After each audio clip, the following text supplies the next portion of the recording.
통해서 하나님의 말씀을 같이 듣기를 원합니다.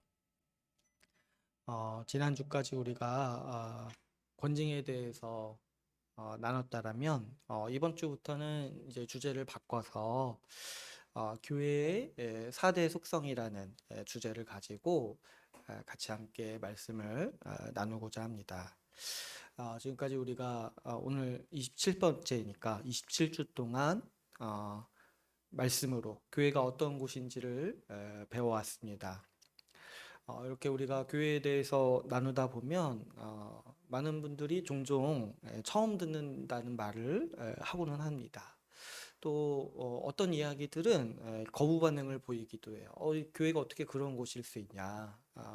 이런 건 좀 우리 시대랑 맞지 않지 않냐? 이런 얘기들을 하는 거죠.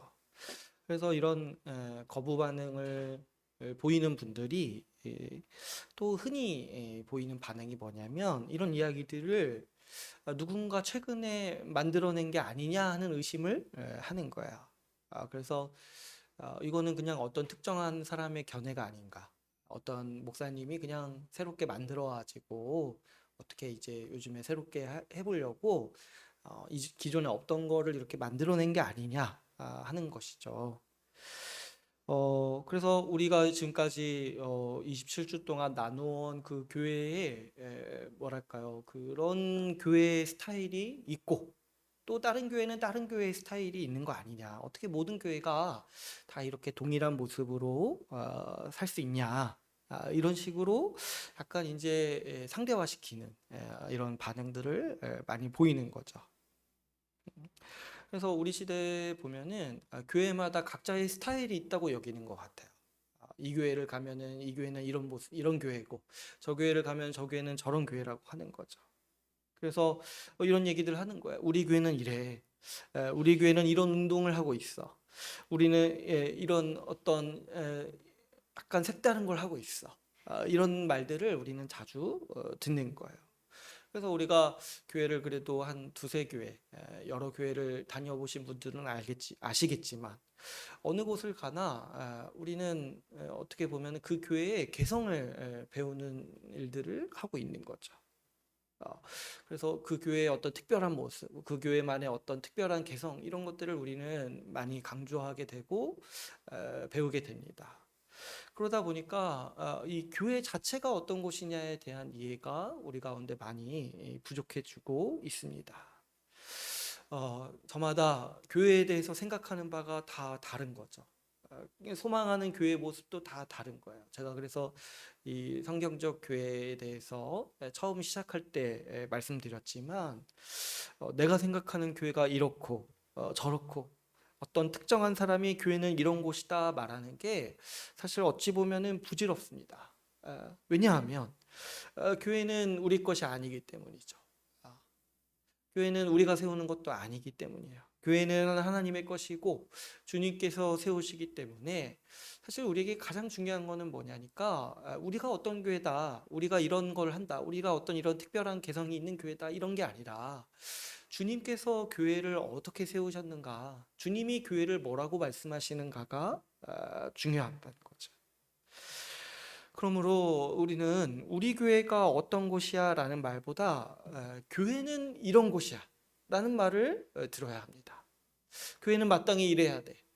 주님께서 교회를 이렇게 세우셨어. 우리 교회는 그렇게 맞춰가야 돼 라는 말을 자주 해야 되고 들어야 하는 것이죠.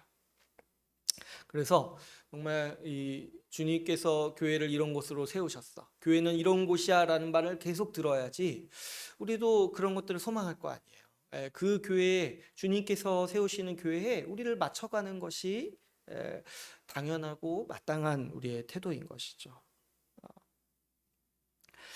어, 지금까지 우리가 이제 27번째 이렇게 교회에 대해서 나누면서 사실은 이제 정확히 하면 한 30번째 되는 것 같아요. 나누면서 하고 싶었던 얘기가 이런 거예요. 교회가 어떤 곳인지 말씀이 말하는 바를 듣고 우리가 어떤 우리 교회의 개성을 세우고 특별한 교회가 되는 것이 아니라 교회다운 교회로서 교회를 세워가자라는 이야기를 나누고 싶었던 거죠. 여러분 이렇게 교회에 대해서 교회 자체가 어떤 곳인지에 대해서 가르치는 거는요. 지금 제가 뭐 2021년에 처음으로 시도하는 게 아니에요. 2000년 전부터 우리 신앙의 선배들은 교회가 어떤 곳인지를 가르쳐 왔습니다. 아, 그래서 이 교회가 어떤 곳인지 정통적으로 가르쳐 온 방식 중에 하나가 뭐냐면 교회의 네 가지 속성을 얘기하는 거예요. 그래서 교회는 이런 곳이다. 교회가 어떤 곳이냐, 교회가 무엇이냐 이렇게 얘기할 때 교회는 네 가지 속성을 지니고 있는 곳이다라고 우리 신앙의 선배들이 정리해오고 가르쳐 왔던 것이죠. 우리는 이러한 정리를 교회의 4대 속성이라고 부릅니다. 그래서 이제 네 가지가 있는 거예요. 그러니까 우리 신앙의 선배들이 얼마나 우리를 배려했는지 몰라요. 굉장히 많은 얘기들을 할 수 있지만 딱 네 가지로 요약을 해놓은 거예요. 이 네 가지가 뭐냐면 이 사도성, 그 다음에 통일성, 그 다음에 거룩성, 그리고 마지막으로 보편성입니다. 그래서 이 전통적으로 이 네 가지 속성을 통해서 교회라면 마땅히 이래야 돼. 교회는 이런 곳이야 라고 가르쳐 왔다라는 거죠. 그래서 이 네 가지 속성이 교회에 대한 전통적이고 아주 오래된 우리 신앙의 선배들이 사용했던 교회를 가르칠 때 사용했던 중요한 방식인 것이죠. 이렇게 교회에 대해서 이 전통적인 정의이지만 사실 안타깝게도 오늘날에는 모르는 분들이 많습니다. 저도 이제 강도사 시험 볼 때 알았어요. 강도사 시험 볼 때. 저도 잘 몰랐어요. 뭐 들어본 적이 없으니까. 그래서 제가 이제 생각을 했을 때 이 네 가지 속성을 가지고 우리가 한 달 정도 배우는 것이 상당히 의미가 있겠다. 이거는 정말 오래된 가르침이에요. 전통적으로 교회가 지속해온 가르침이에요. 이 네 가지 속성이 얼마나 공인된 교회의 정의이고 또 얼마나 오랫동안 교회가 간직해온 교회의 정의인지 알려면은 사도신경을 보면 알 수 있어요. 여러분 이 사도신경에 이 네 가지 교회의 속성이 다 들어가 있어요. 우리가 이 사도신경을 통해서 이 교회에 대해서 고백할 때 이렇게 고백을 합니다. 거룩한 공교회와 성도의 교제를 믿습니다. 그럴 때 여러분 한번 보시면은 어때요? 거룩한 교회라고 얘기하죠. 그래서 교회의 거룩성이 있다는 거예요. 그 다음에 어떻게 얘기합니까? 공교회라고 얘기해요. 이것도 이제 나중에 설명을 드릴 텐데 이것도 교회의 보편성을 말하는 거예요. 그 다음에 성도의 교제가 있다라고 고백을 하잖아요. 이거는 뭘 뜻하는 거냐면 교회가 한 몸이다. 교회가 통일성을 지니고 있다라고 말하는 거예요. 그래서 우리가 매주마다 사도신경을 고백할 때 교회는 거룩합니다. 교회는 보편교회입니다. 교회는 성도의 교제가 있는 한몸된 통일성을 가진 교회입니다. 이렇게 고백을 하는 거예요. 어떤 분들은 뭐 질문할 수 있어요. 그러면 뭐 사도성은 어디 있습니까? 여러분 사도신경의 제목을 보세요. 사도신경의 제목이 뭐예요? 사도잖아요. 사도. 눈치가 빠르신 분들은 사도신경 자체가 사도성을 간직한 고백이라는 것을 알 수 있어요. 사실 사도신경은 사도들이 작성한 그 고백은 아니에요. 그런데 왜 이름을 사도신경이라고 지었냐니까 대략 이제 이게 언제부터 고백했는지는 잘 몰라요. 너무 오래돼가지고 기록이 없는 거예요. 대략 추측하기로 2세기경, 3세기경에 만들어졌을 거라고 추측을 합니다. 그러니까 그만큼 이제 오래된 거죠.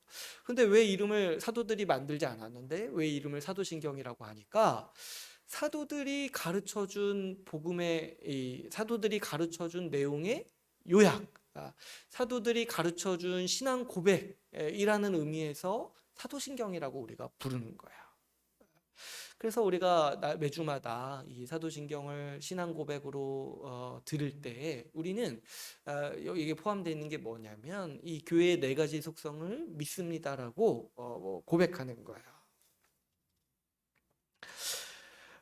그러니 우리는 이 교회의 네 가지 속성이라고 하면은 조금 이제 어렵게 느끼실 수도 있고 낯설게 받아들이실 수도 있지만 사실상 우리에게 굉장히 친숙한 개념이라는 거죠. 매주 사도신경을 통해서 하나님이 세우신 교회가 참으로 이런 곳이다라는 것을 우리는 믿음으로 고백하고 있기 때문입니다. 그래서 이번 주부터 한 주에 하나씩 이 네 가지 숙성을 나누어 보도록 하겠는데요. 또 이제 들으시면 아시겠지만 우리가 지금까지 그동안 배워온 내용들이 다 여기에 담겨 있어요.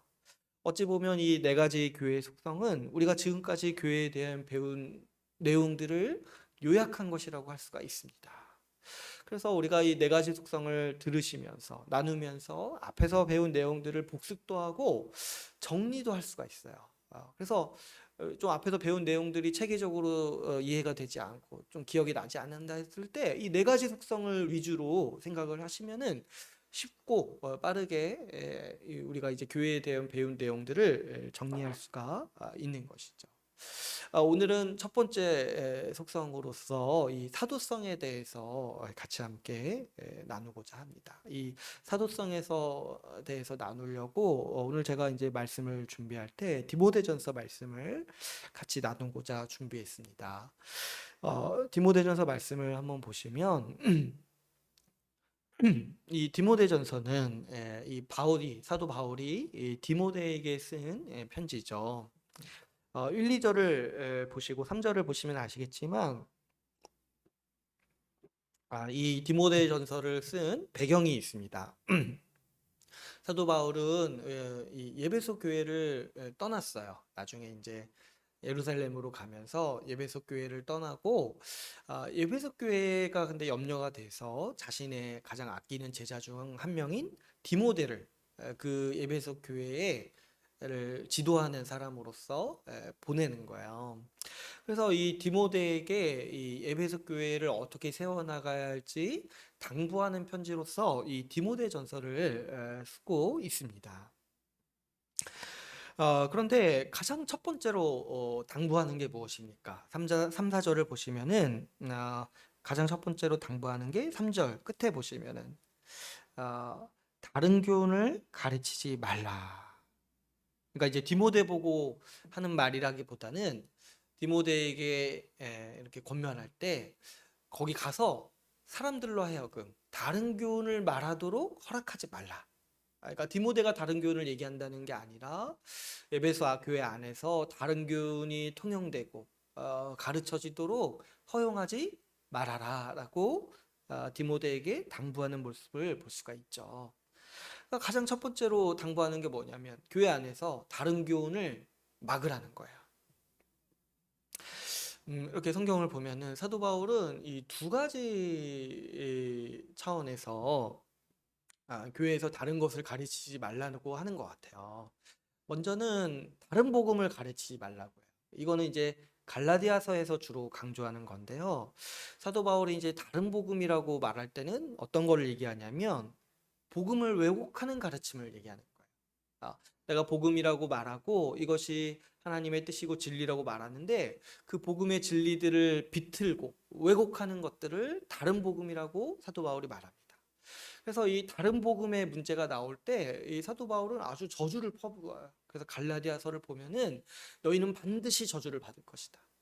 하늘로부터 온 천사라 할지라도 다른 복음을 전하는 자는 반드시 하나님의 심판을 받을 것이다. 이렇게 아주 저주를 퍼붓는 거야. 왜냐하면 이건 굉장히 악한 일이죠. 이 복음 하나님께서 우리를 구원하시기 위해서 복음을 주셨는데 이 복음을 왜곡하는 거야. 그 사단이 아담과 하와를 유혹할 때 했던 것처럼 그 하나님의 말씀을 바꾸는 거야. 그래가지고 사람으로 하여금 멸망으로 빠지게 만드는 일이 이 다른 복음인 거야. 오늘 본문에서는 어떤 걸 또 하지 말라고 하냐니까 다른 교훈을 가르치지 말라고요. 다른 교훈. 이 다른 교훈은 다른 복음과는 약간은 뉘앙스가 다른 면이 있습니다.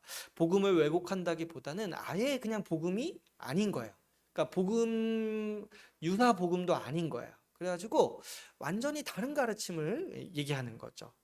그래서 다른 복음의 문제가 사도 바울이 이단의 문제를 지적하는 거라면 이 다른 교훈을 가르치는 문제는 이 이교 수준의 가르침을 얘기하는 거예요. 이거는 뭐 성경의 교훈도 아니고 복음도 아니다. 완전히 다른 교훈이다라고 얘기를 하는 것이죠. 사도 바울은 이 갈라디아서에서 이 다른 복음을 향해서는 굉장히 저주했지만은 이 다른 교훈을 향해서는 오늘 말씀을 보면은 무익하다. 아무런 유익이 없다. 이렇게 얘기하는 것을 우리가 볼 수 있습니다. 그렇다면 여러분, 이 구체적으로 이 다른 교훈이 무엇을 말하는 걸까요? 오늘 말씀에 4절을 보면은 이렇게 얘기를 합니다. 이 다른 교훈을 가르치는 사람들이 어떻게 가르쳤는지 4절 첫 번째 문장을 보시면 신하와 끝없는 족보에 몰두하지 말게 하려 합니다. 그러니까 신하와 끝없는 족보를 얘기한다는 거예요. 근데 이게 뭐냐니까 7절에 보시면 이렇게 얘기를 하는 거예요. 그들이 이 다른 교훈을 가르치는 자들이 자기를 어떻게 여기냐면은 7절에 보시면 율법의 선생이라고 여긴다는 거예요. 그러니까 지금 여기서 말하는 다른 교훈을 가르쳤던 사람들이 어떤 식으로 얘기를 한 거냐니까 이 사람들은 성경을 가르쳤어요. 특별히 이 구약을 가르쳤고 율법의 내용들을 가르쳤던 거예요. 그런데 여러분 우리가 구약을 보시면은 이렇게 아시겠지만 신기한 이야기들이 많이 있어요. 그죠? 이 선지자들이 기적을 일으키거나 하나님께서 이제 기적을 베푸시는 이야기들이 구약에는 특별히 많이 나옵니다. 또 이제 구약의 특징 중에 하나가 뭐냐면 족보가 굉장히 많이 나와요. 족보가. 아, 이거 왜 그런지 이제 나중에도 제가 나눌 기회가 있을 텐데 아무튼 그러니까 이런 것들을 막 사용해가지고 사람들이 어떻게 얘기하냐니까 이런 것들을 막 끼워 맞추고 꾸며내가지고 마치 어때요? 판타지 소설처럼 이런 허황된 얘기들을 꾸며낸다는 거야. 어, 그래서 무슨 뭐 모세의 시체가 어디에 지금 묻혀 있다든지 그래서 거기에 가면은 뭔가 하나님의 천사가 있어가지고 막 이렇게 우리를 영화롭게 한다든지 이런 식의 아주 그 신비한 이야기 그래서 막 어때요? 신비 종교에서 할 법한 이야기들 있잖아요. 그런 것들을 만들어내서 지금 뭐 이렇게 우리 판타지 소설 같은 거에 나오는 이야기처럼 성경의 이야기들을 이렇게 가져오기를 굉장히 좋아한다는 거예요. 그래서 이런 것들을 막 꾸며내고 허황된 얘기들을 만들어낸다는 거예요. 어, 그래가지고 그런 뭐 요즘에도 보면은 예전에 제가 참고 삼아서 읽었던 소설 중에 하나가 이 다빈치 코드라는 소설이 있었는데 그것도 보면은 뭐 성경에 나오는 이야기들을 어떻게 이렇게 교묘하게 짜맞춰서 소설로 만들어가지고 뭔가 이렇게 음모론을 이렇게 만들어내는 거예요. 그러니까 성경에 있는 뭐 단어, 뭐 이렇게 인물 이런 거 따와가지고 뭔가 이렇게 뭔가 있는 것처럼 뭔가 이렇게 뭔가 있는 거 비밀스럽고 아주 존귀한 게 있는 것처럼 꾸며낸다는 거죠.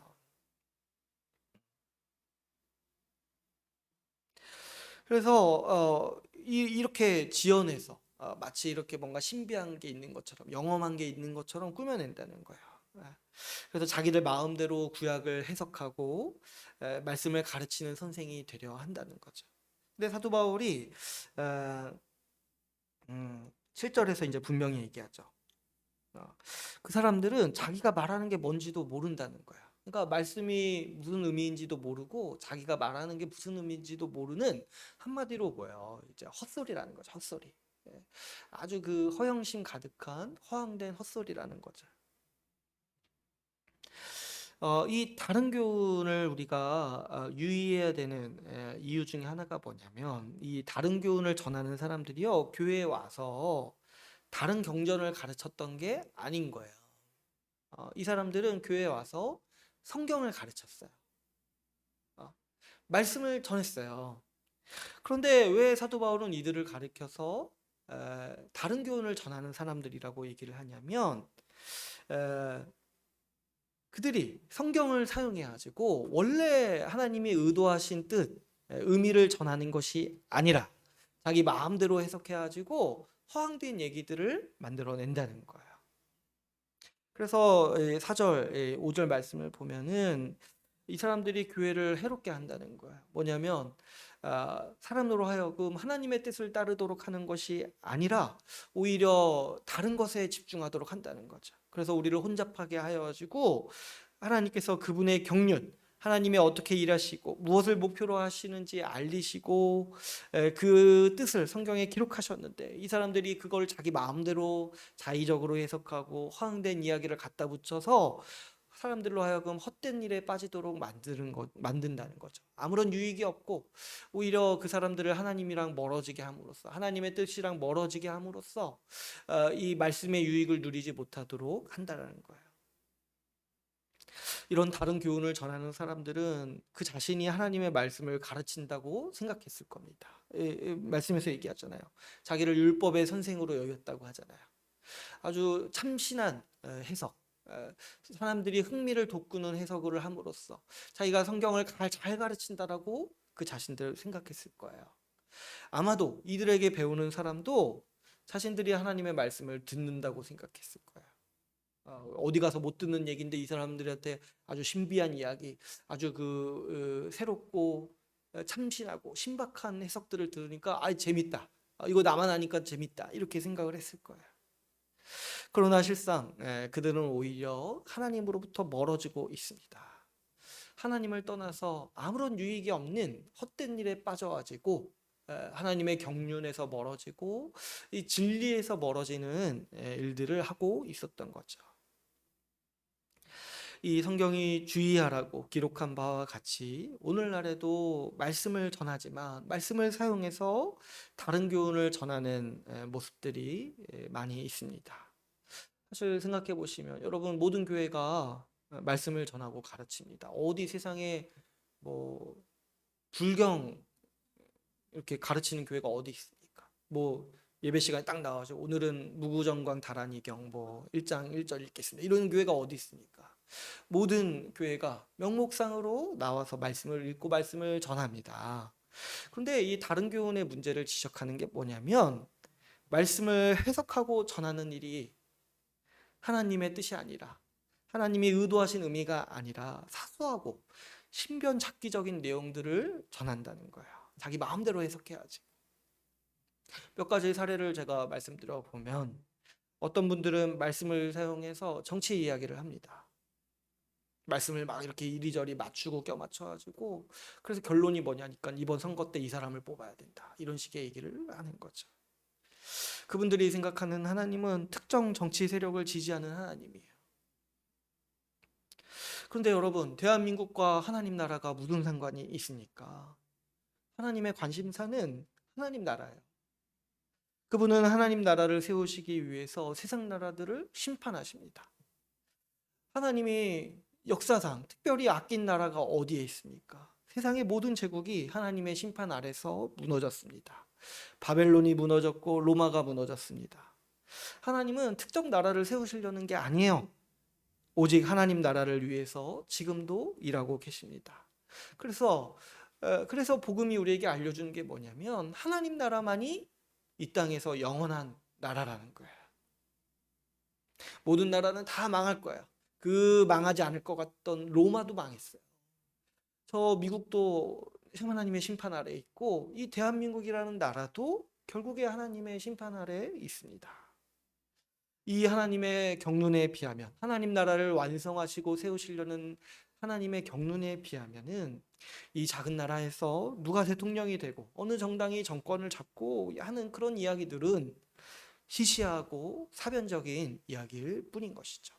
말씀은 그런 거에 관심이 없습니다. 또 어떤 분들은 말씀을 사용해서 심리학 이야기를 합니다. 이런 분들은 하나님 말씀을 어떤 심리학 이론에 비추어서 해석하고 말하기를 좋아하세요. 제가 어떤 이제 학교 선배를 만났는데 자신이 요즘에 다니는 교회에서 설교를 듣는데 그 설교가 되게 재밌고 좋다는 거예요. 그래서 막 저한테 이야기를 들려주는데 그 목사님이 이제 이 야곱의 가족 얘기를 하신다는 거예요. 그래서 야곱의 가족 얘기를 근데 그 야곱의 가족을 보면 뭐 사건 사고가 많잖아요. 그리고 어때요? 그 가족 구성원들이 복잡하니까 그 안에서 벌어지는 그 일들이 사실 요즘에 보면 어떤 막장 드라마보다 더 막장이 있는 게 많은 거예요. 그래가지고 그 목사님이 그 야곱의 가족 이야기를 하면서 그 한 명 한 명 인물의 그 심리를 분석해 가서 그 인물이 어떤 마음을 가지고 그 일들을 했는지, 그래서 어떤 상처가 있었는지, 왜 이렇게 자존감이 낮은지 이런 걸 분석해 주면서 얘기해 준다는 거야. 그래서 제가 그 얘기를 딱 듣고 있는데 재밌는 거야. 저도 듣고 싶은 거야. 저도 듣고 싶다. 그 야곱의 가족 이야기. 예. 그래서 우리 집도 제대로 세우고 싶다. 이런 마음이 드는 거죠. 근데요, 여러분, 이런 이야기들이 혹시 이 사절에 해당하지 않을까요? 신화와 끝없는 족보에 몰두하게 만드는 거. 하나님이요, 그 야곱의 가정의 그 심리적 상태를 주목하게 함으로써 오늘날 우리의 마음을 위로하시기 위해서 야곱의 가족 얘기를 기록해 놓으신 거냐는 거예요. 아니요, 주님은 오히려 예수 그리스도가 어떤 분이신지 우리에게 보여주시고자 야곱의 이야기를 쓰신 게 아닐까요? 네? 우리는 주님께서 말씀하시려고 의도한 바를 저기 제쳐두고 이런 어떤 심리학의 이야기, 오늘날 우리 이 사회에서 유행하고 우리의 흥미를 돋구는 이야기들을 거기에 덧붙여가지고 그런 얘기를 듣기 위해서 하려는 게 아닐까요? 물론 그런 얘기 할 수 있어요. 이 인물 얘기니까 그런 사람들의 심리를 이해하고 하는 것도 재밌고 유익할 수 있어요. 그런데 그게 과연 우리가 들어야 할 첫 번째 순서일까요? 하나님이 그걸 정말 첫 번째로 의도하신 걸까요? 그러면 심리학이 없던 시대에서는 야곱의 이야기를 해석할 수 없었다는 거예요. 그런 걸까요? 우리는 어떤 심리학에 비추어서 말씀을 해석하라고 주님이 말씀을 주신 게 아니라는 사실을 분명히 알 수가 있습니다. 어떤 분들은 말씀을 사용해서 재테크 이야기를 합니다. 말씀에 세상을 살아가는 처세술이 담겨 있다라고 이야기하는 거예요. 세상에서 성공하는 법, 잘 되는 법, 결혼하는 법, 돈 버는 방법이 담겨 있다라고 얘기하고 한다는 거죠. 그런데 사실 성경에서 제시하는 삶은 세상에서 성공하는 삶과 거리가 멀죠. 오히려 주님은 나를 따르라고 말씀하시고 모든 것을 버리고 나를 따르라고 말씀하셨어요. 모든 것을 버리고 다 버리고 따르라고 얘기하셨어요. 얻기 위해서 살아가지 말라고 하셨어요. 하늘에서 주시는 그 삶에 만족하라고 하셨고, 구하는 것도 일용할 양식을 구하라고 주기도문에서 말씀하셨어요. 더 많은 양식, 더 풍족한 집 이런 거 구하는 게 아니라 우리에게 일용할 양식을 주옵소서. 하늘에서 그것을 능히 주신다라고 말씀하시고 가르치십니다. 어디에 처세술이 있습니까? 성경은 우리에게 고난이 있다라고 말하는데 거기에 어디 처세술이 들어올 수 있겠습니까? 또 어떤 분들은 말씀을 사용해서 음모론을 주장합니다. 그래서 어떻습니까? 이 계시록에 있는 이야기들, 구약의 예언서에 있는 이야기들을 이렇게 짜집게 해서 말하기 굉장히 좋죠. 그래서 그 신화와 족보에 몰두하게 만드는 사람들이 오늘날에는 계시록을 많이 사용하는 거예요. 환상에 몰두하게 만들고 그 상징에 몰두하게 만들어가지고 아주 그런 아주 큰 세계관과 이론을 세워놨어요. 그래서 저도 가끔 이렇게 듣는데 뭐 이렇게 프리메이슨 뭐 들어보신 적 있으십니까? 뭐 일루미나티 이런 거 얘기하면서 이런 세력이 있어가지고 하나님과 대적하는 시기에 우리가 살고 있다는 거예요. 그래서 이런 사람들이 주장하는 게 뭡니까? 백신 맞지 말라고 하잖아요. 백신이 그거라고 하던데 그 666 베리칩 뭐 이런 거라고 해가지고 사람 몸에 심어가지고 하나님을 떠나게 만들 것이다. 노예로 만들 것이다. 이런 얘기들을 막 지어내가지고 하는 것이죠. 그런 게 어디 있습니까? 그렇게 우리 예수 믿고 구원받는 거잖아요. 예수 믿었는데 백신 맞으면 지옥 갑니까? 그럼 성경에 써 있을 거 아니에요. 예수 믿고 666 받지 말아야지 구원받는다. 그런 얘기가 어디 있습니까? 그래서 제가 백신 2번 맞았어요. 그런 거 아니라는 거. 내년에도 맞을 거예요. 내년에도. 666 뭐 이렇게 베리칩 있잖아요. 다 맞을 거예요. 다 나오는 거대로 아주 손에 심으면 편할 것 같아요. 그런 거 뭐 이렇게 전자칩 이런 거 있잖아요. 그런 거 아무런 상관이 없어요. 그런데 이런 음모론을 만드시는 분들이 항상 있어가지고 성경에 이런 신변잡기적인 판타지 같은 이야기들이 있다. 그래가지고 뭐 이렇게 그 악의 세력은 항상 숨어 있고 은밀히 행동해가지고 우리를 위협하고 있다. 그래서 우리가 항상 조심해야 된다. 이런 식으로 그 음모론을 만드는 거예요. 그런 것들을 얘기할 때 그냥 하면 되는데 그냥 판타지 소설 쓰면 되잖아요. 근데 꼭 성경에 있는 상징들 가져와가지고 성경 말씀이 이런 걸 얘기하고 있다라고 얘기를 하는 거예요. 참 안타깝죠. 이 모두가 뭐 더 얘기할 수 있지만은 이 모두가 하나님의 경륜, 그분의 뜻과 사역에서 떠나도록 만드는 무익하고 헛된 말들이에요. 여러분 이런 얘기하는 거 귀담아 듣지 마세요. 아무것도 아니고 별거 아니에요. 우리에게 중요한 게 뭐냐면은 예수님이 이 땅에 오셨다는 거예요. 예수님이 이 땅에 오셔서 교회를 세우시고 앞으로 다시 오셔서 하나님 나라를 만드실 거다. 이 위대한 복음의 이야기 외에는 다 시시하고 다 헛된 말들인 거예요. 성경을 사용해서 얘기하는 교훈들 중. 이런 것들을 얘기하지 않고 다른 신변 잡기적인 것들 얘기하는 것들, 성도가 하나님의 뜻에 따르지 못하고 헤매게 만든다는 점에서 악하는 거예요. 이런 다른 교훈으로 배우는 분들이 자주 하는 말들이 있습니다.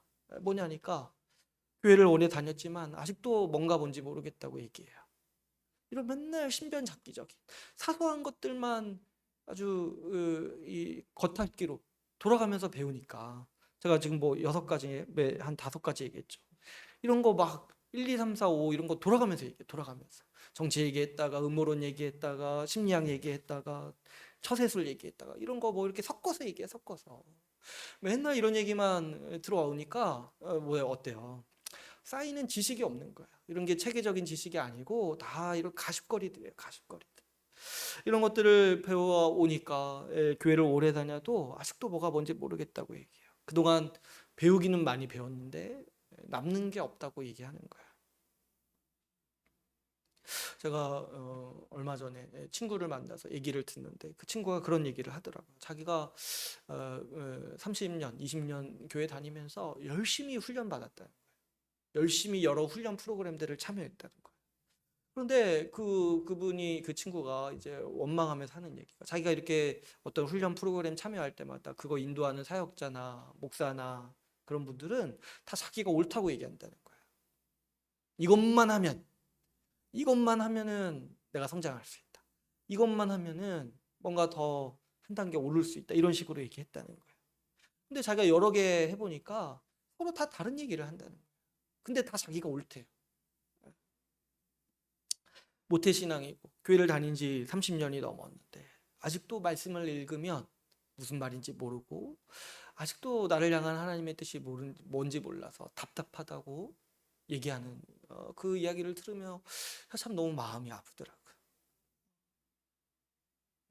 마치 그것과 같죠. 여러분 혈루병 걸린 여인 이야기 아세요? 그 혈루병 걸렸는데 어떻게든 병을 낫고자 수많은 의사들 진전했는데 다 돌팔이었던 거예요.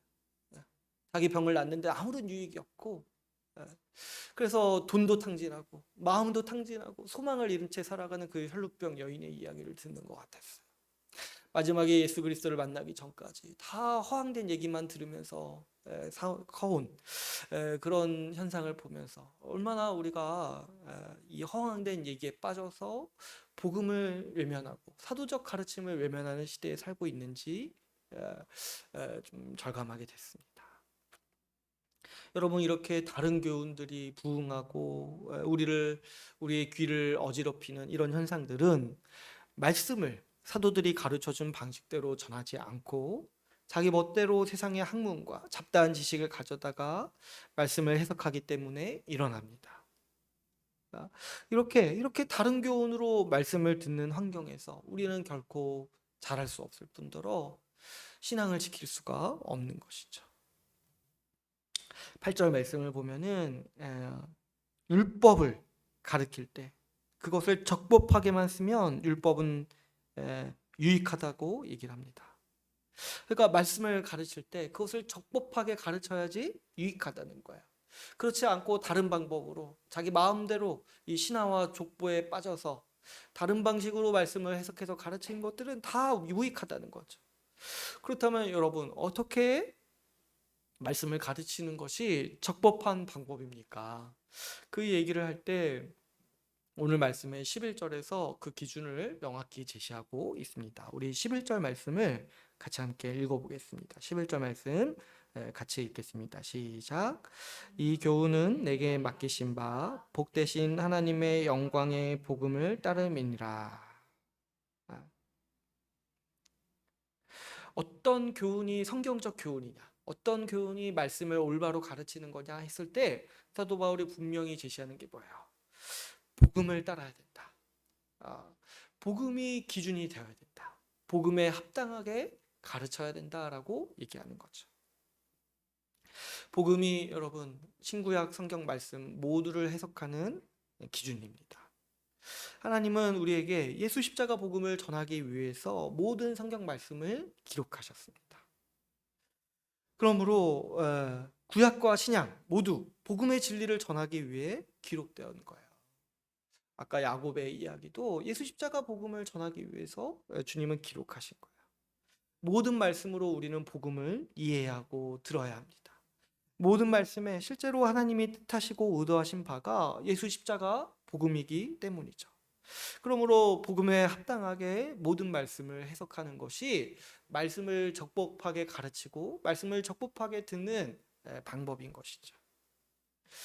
여러분 한번 생각해 보시면 이걸 지금 사도 바울이 우리에게 기준으로 제시해 주고 있는 거예요. 모든 성경적 교훈은 말씀의 복음에 합당해야 된다. 영광의 복음을 따라야 된다는 거예요. 여러분 교회가 예수 십자가 복음을 처음 들은 것은 예수님의 제자였던 사도들을 통해서였죠. 사도들의 주요 사역이 말씀을 가르치는 거였어요. 사도들은 그것만 했어요. 그 당시 근데 한번 생각해 보시면은 그 당시에는 구약 성경밖에 없었죠. 사도들은 구약 성경으로 예수 십자가 복음을 가르쳤던 거예요. 그랬을 때 우리가 이제 복음서를 통해서 유추해 보면은 사도들도 처음에는 구약 성경을 제대로 이해하지 못했을 겁니다. 그래서 막 헤매죠. 이 복음서에서 보면은. 그런데 사도들은 예수님께 직접 배웠잖아요. 이 구약 말씀이 어떤 의미이고 뜻인지를 직접 배웠어요. 예수님이 이런 가르침들을 요약하면서 얘기해 주신 게 뭐냐면은 이 성경이 다 나에 대한 거라는 거예요. 다 나에 대한 이야기다. 직접적으로는 구약 성경을 가르치셨고 신약 성경은 얼마나 더 예수 그리스도에 대한 얘기겠습니까? 예수님의 가르침을 사도들이 받으면서 이해하고 또 이제 가장 분명히 이해했던 시점이 언제냐니까 예수님의 십자가 죽음과 부활을 딱 보고 사도들은 그때 딱 이제 이해한 거야. 아, 모든 성경이 바로 이때를 위한 거였구나. 이 예수 십자가 죽음과 부활을 우리에게 가르치고자 이 모든 구약 말씀이 기록되어 있었구나. 그 이해를 사도들이 하게 된 것이죠. 그래서 사도들은 이 복음을 교회에 전하였고 복음을 기준으로 성경을 해석하도록 가르칠 것이죠. 말씀으로 선포된 교훈은 복음을 따라야 된다.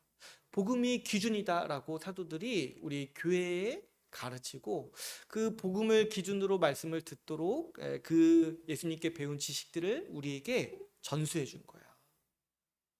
그래서 지금 오늘날 우리가 복음을 들을 수 있는 그 이유가 뭐냐니까 사도들이 복음을 교회에 전하고 교회가 그 사도들이 복음을 가르쳐주고 말씀을 가르쳐주는 방식들을 보존하고 지속적으로 그것들을 계승해 왔기 때문에 오늘날 2021년에 오늘날 우리가 복음을 들을 수 있게 된 것이죠. 여러분 이렇게 사도들이 가르쳐준 복음을 받아들이고 복음을 기준으로 말씀을 이해하는 모습을 이 교회의 이 모습을 사도성이라고 우리는 부릅니다. 그랬을 때 우리가 사도적 가르침을 계승한 교회다라고 얘기할 수 있는 거야. 우리는 사도들의 가르침을 따릅니다. 사도들이 가르쳐준 방식대로 성경을 이해합니다. 그래서 우리가 매주마다 사도신경을 고백하는 게 뭐냐, 무슨 의미가 있냐니까 우리는 사도들이 가르쳐준 내용대로 믿습니다. 우리는 사도들이 가르쳐준 바가 성경의 내용이고 의미임을 믿습니다라고 고백하는 거야. 그래서 이제 사도신경이 굉장히 의미가 있죠.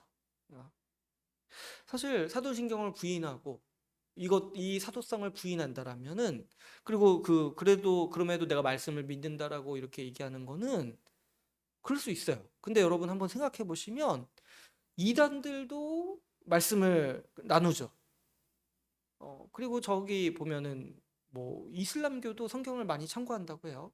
비슷하니까. 그러니까 그런 종교와 사실 다를 바가 없어요. 사도적 가르침을 부인한다라면. 사도적 가르침을 계승하고 사도들이 가르쳐준 방식을 따르지 않는다라면 이슬람교와 다를 것이 없을 뿐만 아니라 심지어는 불교와도 사실 크게 다르지 않은 모습인 거죠. 이교인 거예요. 이교.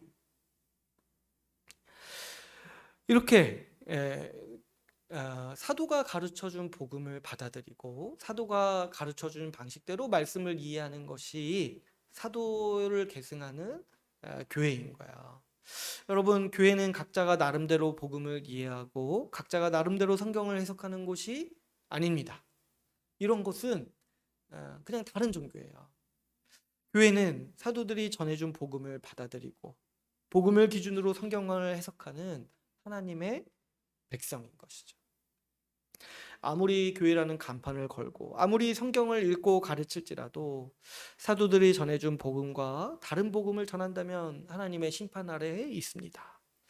사도들이 가르쳐준 교훈과 다른 교훈을 말씀을 통해서 가르치고 배운다라면 하나님 나라의 복과는 전혀 다른 삶을 살게 될 것입니다. 그러므로 교회가 교회다운 거는 그 기준은 바로 이 사도성이 결정한다라고 우리는 볼 수 있습니다. 안타깝게도 오늘날 앞에서도 제가 간단히 말씀드렸지만 이 사도성을 가볍게 여기거나 무시하는 풍토가 만연합니다. 사람들은 옛것, 전통을 고리타분하게 여기고 항상 새로운 것을 찾는 경향이 있어요. 오늘날 우리는 과거의 전통이 도태되고 후진 거라고 생각을 해요. 그리고 새로운 것이 더 좋은 미래를 가져오고 더 좋은 것이라는 환상을 가지고 있습니다. 기술의 발전을 보면은 실제로 그런 면들이 있죠. 벌써 우리가 누리는 많은 이 기술의 혜택들을 보면은 옛날 기술들을 얼마나 불편하고 또 후져 보입니까? 그러나 과연 새로운 것이 무조건 다 좋은 걸까요? 생각해 볼 때. 모든 분야에서 새로운 것이 다 좋다라는 이 환경 속에서 우리가 살고 있는 것이 얼마나 우리 인식을 어렵게 만드는지 모르겠어요. 오늘날 보면은 새 것이 진리예요. 새 것이 진리. 어떤 분은 이렇게 얘기를 합니다. 과거에는 새로운 것이 별로 없었지만은 요즘은 요즘은 옛 것이 별로 없다. 지속되는 것이 별로 없다. 그래서 예를 하나 들었는데 얘가 굉장히 다가오는 예였어요. 뭐냐니까 옛날에는 양말에 이렇게 구멍이 나면 어때요? 그거를 이렇게 기워가지고 꼬매가지고 썼다는 거예요. 그래서 저도 기억에 예전에 어머니가 양말에 구멍 나면은 꼬매주셨던 기억이 있어요. 근데 요즘은 어떠냐니까 양말에 구멍 나면 어때요? 버리고 새 것을 산다는 거예요. 그게 나쁘다는 얘기가 아니라 그만큼 우리가 옛 것을 버리는 것에 익숙하고 요즘에는 새 것을 찾는 것에 능숙하다는 거예요. 문화나 예술이나 거의 모든 영역에서 새로운 것에 열광합니다. 참신한 것. 새로운 것이 우리 삶을 혁신하고 바꿀 거라고 여기는 거예요. 근데 안타깝게도 이런 흐름이 이 교회에도 들어와 있는 것이죠. 과거의 전통을 고리타분하게 여기고 새로운 해석, 새로운 실천이 교회를 혁신한다라고 생각합니다. 그래서 온갖 종류의 새로운 프로그램들, 방식들, 실천들이 교회를 살린다는 명목으로 교회에 들어옵니다. 그래가지고 앞에서 제가 얘기했던 그런 신변잡기적인 얘기들을 하는 거예요. 심리학으로 성경을 봐야 됩니다. 처세술로 성경을 봐야 됩니다. 음모론으로 성경을 봐야 됩니다. 정치학적으로 성경을 봐야 됩니다. 이런 식으로 뭐에 입혀가지고 그래서 뭐뭐적 성경 읽기, 뭐뭐적 성경 해석 이런 식으로 유행하는 거죠. 네. 그러나 여러분, 교회가 과거의 전통을 무시하고 새로운 해석을 따라 행할 때 사도성을 떠나서 헛된 다른 교훈을 따르기가 쉽다는 사실을 기억해야 돼요. 사도 바울은 교회에 분명히 명하였습니다. 복음의 기준에 합당하게 말씀을 보라. 그런데 왜 우리가 뭐라고 오늘날 2021년에 새롭게 말씀을 보려고 합니까? 우리가 뭔데요? 우리가 오늘날 뭐 새로운 해석을 얘기하면 그게 참신하고 아주 재밌냐는 거예요. 물론 이제 재미는 있을 수 있지만은 그러면 2000년 동안 같은 성경을 봐온 교회는 뭐가 되는 거예요?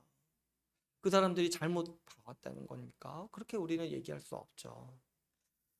교회가 항상 새롭고 참신한 가르침에 열광하다 보니 사도적 신앙이 우리에게 낯설어져 가고 있습니다. 교회에 왔을 때 복음을 들으면 처음 듣는다라고 말하는 사람들이 너무 많은 거예요. 또 어떤 분들은 복음을 식상하게 여깁니다. 복음을 이미 알고 있고 또 기본인데 그걸 왜 우리가 다시 반복해야 되냐고 얘기하는 거예요. 얼마나 사도적 신앙, 예, 사도적 가르침을 얼마나 천시하는지 모르겠어요. 후지고 옛것이고 그래서 더 이상 교회를 새롭게 하지 못하고 더 이상 교회에 힘을 공급하지 못하는 낡은 것이라고 생각하는 거예요. 지금 우리에게는 새로운 것, 이전에 없었던 새로운 것이 필요하다고 사람들이 얘기하는 거예요. 그래서 마치 교회가 복음을 강조하는 것을 이상하게 여기고 고리타분하게 여기는 풍토들이 자라나고 있는 것이죠. 그래서 가장 심각한 현상은 더 이상 교회가 사도적 신앙을 전수하지 않습니다. 지키지도 않으니까 이제는 뭐예요? 전수하지도 않는 거예요. 그렇다 보니 교회에서 복음 듣는 일이 힘들어지고 있는 거예요. 그저 새신자 교육 3주, 4주, 뭐 오래 하는 교회는 뭐 한 달, 두 달 이런 이때 딱 하고 그 다음부터 다 다른 얘기들을 신변잡기적인 얘기들을 듣는 것이죠. 가장 너무 최악은 뭐냐니까 교회에서 자라나는 아이들이 예, 또 교회에 온 사람들이 복음으로 양육받는 일들이 유연해지는 거예요. 음. 그래서 예전에 우리 교회 잠깐 오셨던 분도 자기가 새롭게 교회를 찾아다니는 이유 중에 하나가 그 주일학교에서 가르치는 게 너무 선하지가 않다는 거예요. 그 아기 때부터 처세술을 가르치는 모습을 보면서 자기가 이제 너무 걱정이 돼가지고 다른 교회를 이제 찾고 있다는 얘기를 제가 예전에 들은 적이 있어요.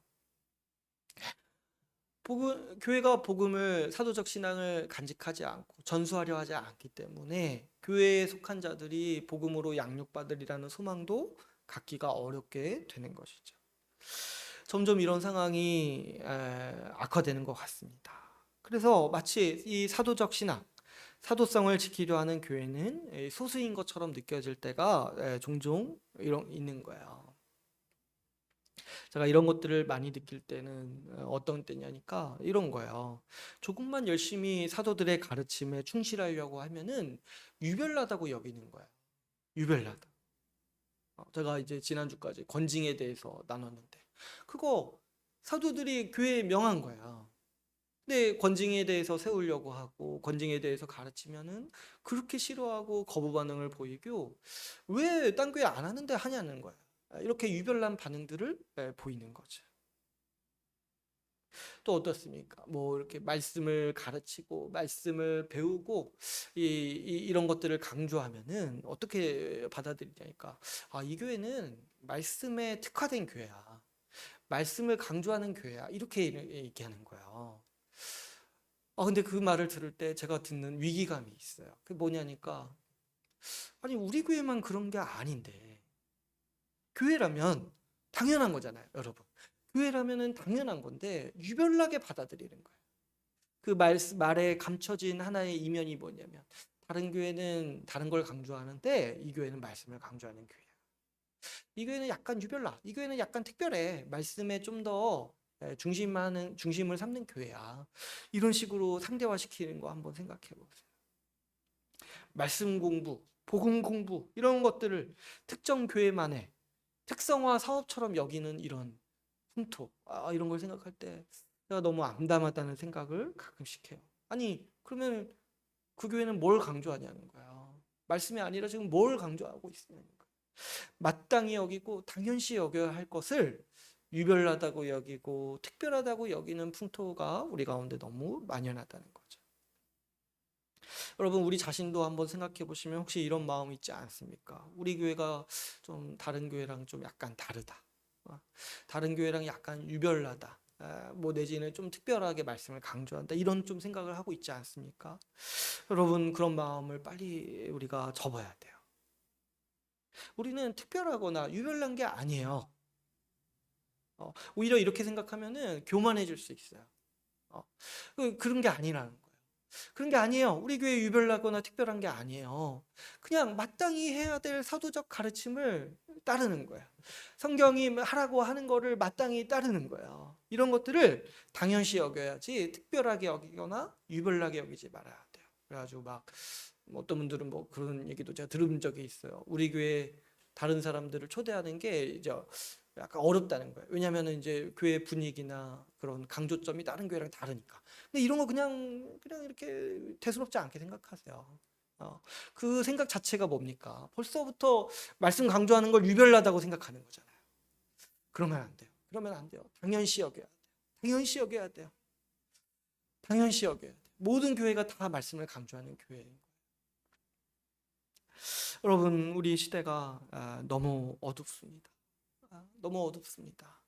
사도신경을 매주 고백하면서도 사도신경의 의미를 잘 모르는 시대에 우리가 있어요. 제가 이제 사도신경을 여러 번 가르치고 앞으로 우리 교회에 이제 한두 번 정도 더 할 생각이 있는데, 사도신경을 가르칠 때마다 이제 놀라는 게 뭐냐면, 제가 사도신경에 있는 이야기들을 쭉 풀어서 얘기하면 사실 이제 복음의 기초에 나오는 이야기들이에요, 다. 근데 이제 사도신경을 중심으로 이렇게 가르치면은 사람들도 놀라고 저도 놀랄 때가 있어요. 뭐냐면 제가 사도신경을 가르치면 저보고 이단이라고 하시는 분들이 있어요. 그렇죠? 사도신경을 가르치는데 이단이라는 소리를 듣는 거예요. 참 슬프죠. 제가 이제 특별히 그 사도신경 뒷부분에 보면은 몸의 부활을 믿는다라고 고백하잖아요. 그래서 제가 우리는 육체로 부활하고 하나님 나라 완성됐을 때 우리가 이 땅에서 부활한 육체로 산다고 얘기하면은 저한테 막 그런 게 어디 있냐는 거예요. 자기 처음 듣는다. 자기 50년 동안 교회 다니는 처음 듣는다는 거예요. 저는 너무 슬프죠. 어떻게 50년 동안 교회 다니는데 처음 듣느냐는 거예요. 매주 얘기 자기 입으로 얘기하는데 너무 슬프지 않습니까? 매주 몸의 부활을 믿습니다라고 고백하는데 우리가 몸으로 부활합니다라고 얘기하면 이단이라고 말하는 이 현실, 이 얼마나 우리가 정말 암담한 시대에 살고 있습니까? 그래서 제가 한때 제가 부교육자로 사역할 때 제가 이단이 아닌 걸 변호해야 됐어요. 제가 몇 가지 이렇게 변호하려고 이렇게 짜놓은 게 있는데, 근데 그게 사실 이제 논리적 설득이 아니더라고요. 제가 아무리 논리적으로 설득해도 이제 자기가 익숙하지 않으니까 받아들이기가 너무 힘든 거예요. 그래서 어떤 한 분이 제가 진짜 많이 얘기했는데도 이해가 안 갔는데 어느 날 저한테 이렇게 딱 오시는 거예요. 이제 이해가 갔다는 거예요. 그래서 제가 기뻤죠. 드디어 제가 설명한 걸 이해하셨군요. 이렇게 생각했는데 그분이 얘기하실 때 집사님이셨는데 제가 방송에 보니까 어떤 유명한 목사님이랑 똑같은 얘기를 하시더라고요. 그래서 제가 이해가 됐어요. 이렇게 얘기하는 걸 듣고 유명한 목사님이 좀 이런 얘기를 하셔야 되는구나 하는 생각이 들었어요. 아무튼 그만큼 우리가 사도적 신앙, 사도가 가르쳐준 복음의 내용들에 둔감하고 낯설게 여겨서 이것들을 얘기하면은 이단이라고 반응하는 시대에 우리가 있다는 것이죠. 여러분, 우리가 얼마나 어두운 시기를 지금 통과하고 있으니까 그런 걸 보면은 참 두렵기도 하고 무섭기도 합니다. 교회를 염려하는 어떤 분들은 이런 상황들을 보면서 한국 교회가 회생이 불가능할 정도로 이미 무너졌다라고 단언하기도 합니다. 뭐 이런 교리적인 문제를 떠나서 윤리적으로 너무 많이 무너진 모습들을 보면서, 그리고 교회가 너무 이렇게 세속화된 권력으로 자리 잡는 것처럼 보면서 이미 한국 교회는 회생할 수가 없다라고 얘기하는 분들이 있는 거죠. 그러나 여러분, 우리는 낙담할 필요가 없습니다. 이런 시기에, 이렇게 어두운 시기에 우리 같이 작은 교회가 특별히 감당해야 할 역할이 있기 때문이죠. 그게 뭐냐니까 바로 오늘 나눈 것처럼 사도적 신앙 고백을 지키고 전수해야 합니다. 모든 시대, 모든 교회가 담당했던 그 사명이 오늘날 우리 같은 작은 교회에도 특별히 있습니다. 지금 우리 한국 교회는 어찌 보면 큰 싸움에서 이미 진 것처럼 보입니다. 그러나 그럼에도 불구하고 주님은 여전히 교회를 통해서 복음을 지키시고 후세에 복음을 전하시고 계십니다. 구약에 보면 선지자 엘리야의 이야기가 있습니다. 이 엘리야가 이스라엘 백성이 다 바알을 우상 숭배하고 바알 종교에 넘어갔을 때 아주 열렬하게 싸웠던 선지자였죠. 이 엘리야가 이 바알 선지자들과 싸우고 바알 신앙과 끝까지 싸웠는데 아무리 싸워도 상황이 변하지 않는 거야. 아무리 싸우고 승리했다 생각했는데 그 다음에 바로 공격받고 이런 시련들을 겪으면서 너무 낙담이 든 거예요. 그러면서 이제 하나님 앞에서 고백할 때 절망적으로 고백하는데 이스라엘이 다 배교하고 선지자들도 다 죽이고 나 혼자 남았다라고 고백하면서 하나님 저도 죽여주십시오 이렇게 낙담하고 절망하는 마음으로 주님께 고백하는 장면이 있습니다. 하나님께서는 그런 엘리야를 위로하시면서 후임을 세우겠다고 말씀하시죠. 그 엘리사를 그리고 세우십니다. 그리고 또 아주 그 결정적인 위로를 주신 게 뭐냐면 바알에게 무릎 꿇지 않는 7천 명을 남기실 거라고 약속하시고 말씀하십니다. 그런데 이 7천 명을 저는 자주 생각해요. 이 7천 명. 이 7천 명은 엘리야가 모르는 사람들이에요. 왜냐하면 지금 엘리야가 뭐라고 얘기합니까? 나 혼자 남았다 얘기하잖아요. 그러니까 엘리야가 그 최전선에서 바울 신앙과 싸울 그 최전선에서 싸울 때 그 주변에 없는 사람들이에요. 근데 왜 없는 사람들이냐니까 이 사람들이요 다 그냥 작은 사람들이었던 거예요. 어디 이렇게 학식이 있고 지식이 있고 뭐 이렇게 내세울 만한 게 있어서 이 전쟁의 최전선에서 이렇게 싸우는 사람들이 아니라 각자의 자리에서 충실하게 신실하게 살면서 바알에게 무릎 꿇지 않고 자기 신앙을 지키면서 끝까지 살았던 그런 작은 시민들, 그런 사람들이었던 거예요. 그래서 엘리야의 눈에는 보이지 않아요. 그런데 하나님의 눈에는 보이는 거예요. 그래서 주님은 바알에게 무릎 꿇지 않는 7천 명이 아직도 있다. 내가 이들을 남길 것이다라고 말씀하는 거죠. 엘리야가 큰 위로를 얻었을 것 같아요. 자기 혼자 싸우는 줄 알았는데 각각에서 주님을 위해서 싸우는 신앙을 지키는 그 작은 사람들이 각자 자기만의 싸움을 하고 있다는 얘기를 들었으니까 얼마나 위로가 됐겠습니까? 저는 이 7천 명을 자주 생각해요. 저는 우리 교회는 작은 교회고 뭐 이렇게 한국 교회에서 벌어지는 큰 일과 그렇게 크게 상관이 없어요, 사실. 뭐 어디 저 교회 힘들다더라, 저 교회 무너졌다더라 그런 얘기를 듣는데 저는 가끔 딴 세상 같아요. 그런데 왜 그러냐니까 우리는 지금 이렇게 작게 살아가고 있고 우리만의 작은 이야기들을 하고 있고 그냥 옆에 있는 몇 사람 걱정하는 게 우리의 일인 거야. 근데 그 일이 제가 의미 있고 가치 있다고 생각하는 게 뭐냐면 주님이 우리를 보실 때 이 7천 명, 7천 교회 중에 한 교회로 여기시지 않을까. 그 작은 교회, 이름도 기록되지 않고 그 최전선에 싸우는 사람들이 알지 못하는 교회지만은 그래도 주님이 복음을 맡기시고 복음을 후대에 전하기 위해서 세우신 교회이지 않을까 생각하는 거예요. 특별히 우리는 이런 교회들을 많이 알고 있지 않습니까? 지금 뭐 이렇게 5명, 4명, 3명 가지고 개척하는 교회 이야기들을 우리는 많이 듣고 있어요. 어떻게든 복음에 합당하게 살아보고자 이렇게 자신을 드리고 힘쓰고 싸우는 교회들의 이야기들을 우리는 많이 알고 있습니다. 우리는 이 7천 명의 교회 중에 적어도 한 몇백 개, 몇십 개 교회는 알고 있어요. 그랬을 때 여러분, 우리가 오늘 복음을 듣고 말씀을 배우는 중요한 사명이 바로 여기에 있습니다. 주님은 우리 같은 작은 교회를 통해서 이렇게 어두운 시기에도 복음이 지켜지고 복음이 후대에 전수하도록 오늘날에도 일하고 계시다라는 걸 우리를 확신할 수 있어요. 사람들은 한국 교회가 무너졌다, 한국 교회가 미래가 없다 이런 얘기하지만 신경 쓰지 마세요. 그렇게 중요하지 않아요. 우리 같은 작은 교회와는 다른 세상의 이야기.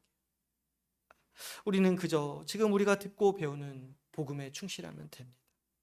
이 복음을 지키고 우리의 일상에서, 우리의 직장에서, 우리의 삶에서 복음을 지키고 그리고 이 복음을 전수하기에 힘쓰면 되는 것이죠.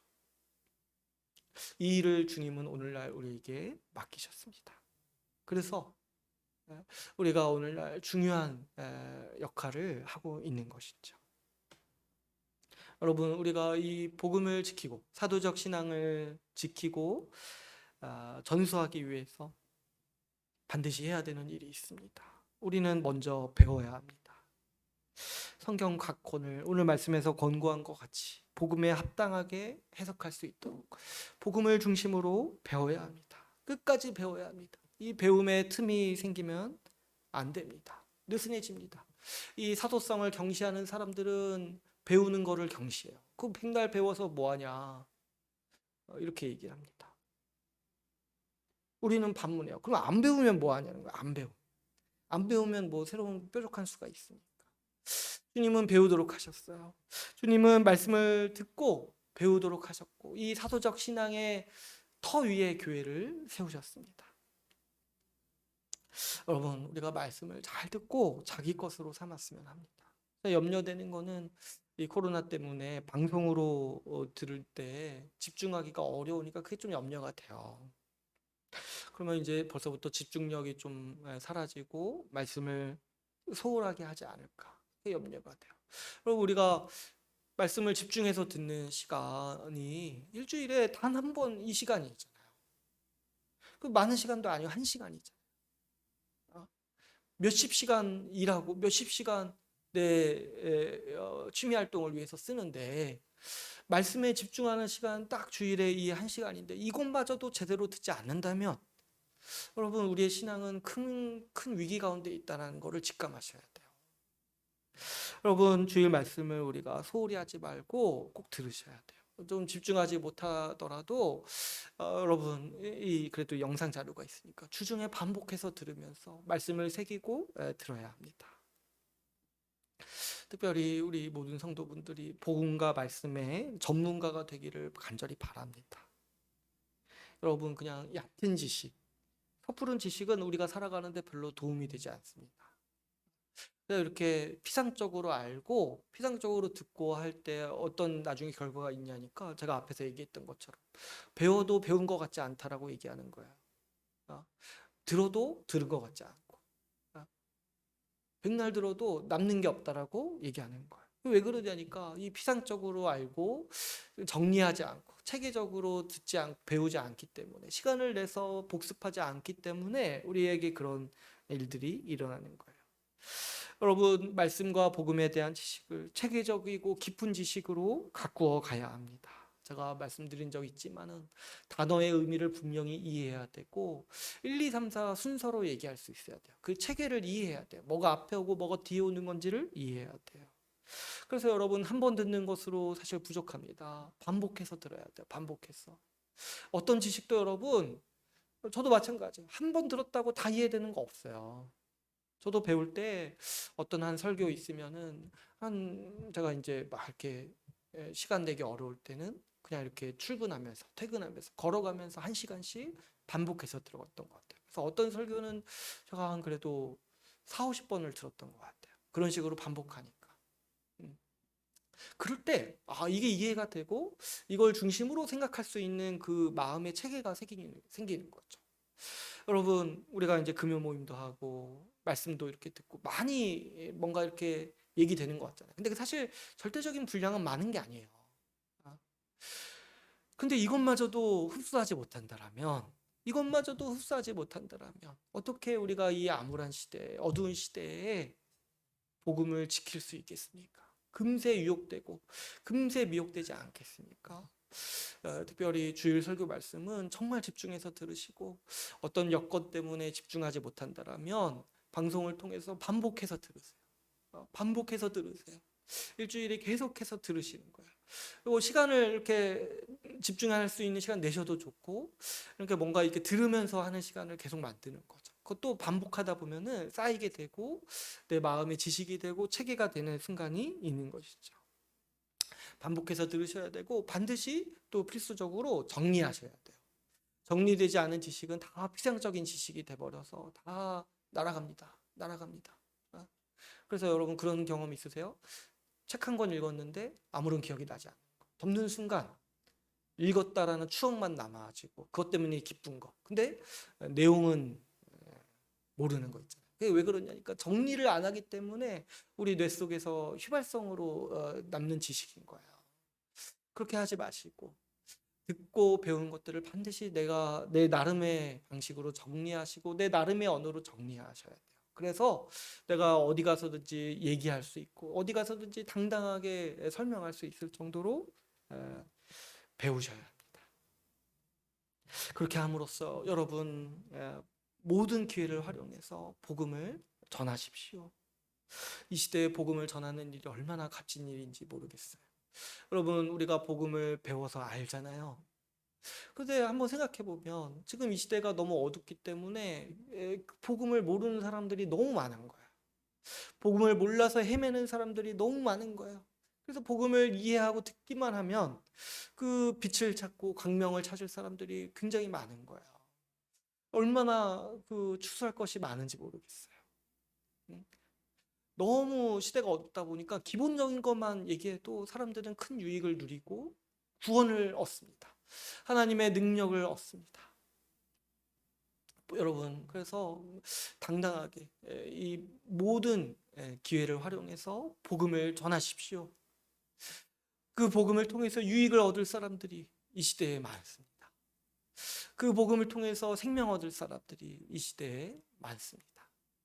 모든 기회를 활용해서 여러분 복음 전하십시오. 당당하게 복음 전하십시오. 뭐 눈치 보고 그런 거 생각할 필요 없습니다. 이 복음 듣기가 얼마나 힘든 시기에 있는데 내가 복음 전하는 것이 얼마나 귀한 일이겠습니까? 그 귀한 일들을 여러분 모든 기회를 활용해서 복음 전하는 분들이 되기를 바랍니다. 특별히 마지막으로 권면할 것은 우리 복음을 알고 말씀의 지식들을 온전히 배운 뒤에 우리에게 아주 중요한 사명이 앞으로 펼쳐져 있습니다. 그게 뭐냐니까 우리 자녀에게 복음을 가르쳐야 돼요. 자녀에게 복음을 가르치는 일이 정말 귀한 일입니다. 왜 그러냐니까 자녀에게 복음을 가르칠 때 이 사도적 신앙, 사도적 가르침이요 우리 때만 지켜지는 것이 아니라 후대에 이어질 수가 있잖아요. 여러분 우리가 열심히 배워야 되는 목적 중에 하나가 바로 여기에 있어요. 우리 복음을 후대에 전수해야 돼요. 자녀들에게 복음을 가르침으로써 주님은 사도적 신앙을 후대에 전하는 중대한 사명을 맡기를 원하십니다. 우리 교회가 그 사명 가운데 지금 있는 거예요. 하나님께서 우리에게 복음을 알게 하셨잖아요. 또 이렇게 어두운 시대 가운데서도 말씀과 복음으로 열심히 배우도록 우리를 지금 부르시고 이런 환경 가운데 우리를 부르셨어요. 여기에 하나님의 아주 특별하고 분명한 뜻이 있습니다. 우리에게 그 일을 맡기신 거예요. 복음을 지켜라. 그리고 복음을 전해라. 복음을 전수하라는 사명을 맡기신 거예요. 또 여러분 한번 보시면 우리 교회에 주님께서 자녀들을 많이 주셨어요. 여기에도 하나님의 특별한 뜻이 있습니다. 여러분 요즘에 이게 산술적으로 사실 이 정도로 아이들이 많을 수 없어요. 요즘에 불임도 많고 아기 안 낳는 가정도 많은데 이렇게 단시간에 아이들을 많이 주신 하나님의 특별한 뜻이 있습니다. 뭐냐니까 복음을 전하라는 거예요. 복음을 후대에 전수하라는 거예요. 여기 이 복음을 가지고 있기 때문에 복음을 배우고 복음을 지키고 있기 때문에 주님은 우리 교회의 아이들을 주신 거예요. 기대의 반, 약간의 두려운 반, 뭐냐면 앞으로 더 주실까 봐 그런 게 약간 있지만 이게 하나님의 정말 분명한 뜻이라는 게 제가 아무리 생각해도 그런 생각이 들어요. 이렇게 많이 자녀들을 주시는 데는 분명한 이유가 있습니다. 복음을 가르치고 우리 교회를 통해서 복음을 후대에 전수하는 일에 우리 교회를 사용하시기 위해서 주님은 이 일을 하고 계십니다. 여러분 여기에 하나님의 분명한 뜻이 있음을 알고 특별히 우리 부모님들 또 우리 삼촌들, 고모들, 우리 가족들 잘 생각하셔서 우리 아이들에게 복음을 가르칠 수 있도록 우리가 모두 합심해서 복음을 전수하는 교회가 되도록 힘써야 합니다. 이제 오늘 말씀을 맺겠습니다. 오늘 우리는 교회의 4대 속성 중 사도성에 대해서 같이 나누었습니다. 교회는 사도가 전해준 복음을 믿습니다. 교회는 사도가 가르쳐준 방식대로 말씀, 성경을 이해합니다. 우리가 이 사도적 신앙을 지키면서 살아갈 때 우리는 사도적 가르침을 보존하고 전수하는 사명을 수행하게 됩니다. 역사상 신실한 크고 작은 교회가 이 사명을 모두 감당했기에 우리가 오늘날 복음을 들을 수 있습니다. 우리도 이 일에 동참하기를 소망합니다. 우리가 이 사도성을 지키는 교회가 되기를 힘씁시다. 이 일에 온전히 헌신할 때 하나님은 우리 교회에 하나님 나라의 복을 누리도록 하십니다. 복음으로 온전해지는 우리 자신과 우리의 삶을 보게 될 것입니다. 하늘의 충만한 복을 우리 교회가 누릴 것입니다. 무엇보다 우리 자녀들이 복음으로 신실하게 자라는 모습을 우리가 보게 될 것입니다. 여러분, 우리가 이 복을 소망하면서 더 열심히 사도성을 지키는 교회가 됩시다. 복음을 지키는 주의 나라 교회를 통해 복음을 주신 하나님께서 대대손손 영광 받으시기를 간절히 소망합니다. 오늘 말씀을 마치고 같이 기도하는 시간을 갖기를 원합니다.